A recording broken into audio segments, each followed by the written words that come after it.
พัฒนาตัวเองจากเวทีโลกถึงสนามบิน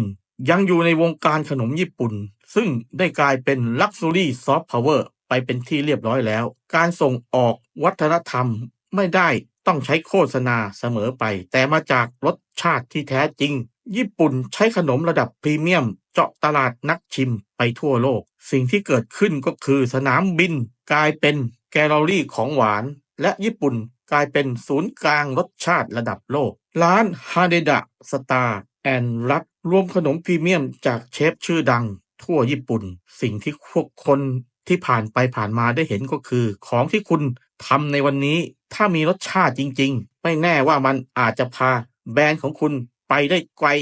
กลกว่าที่คุณคิดต้องกล้าทำกล้าเปลี่ยนแปลงกล้าใช้ประโยชน์จากสิ่งที่มีอยู่แล้วถ้าคลิปนี้มีประโยชน์ต่อคุณจงแชร์คลิปนี้ให้กับคนที่คุณรักแล้วพบกันในคลิปถัดไปบาย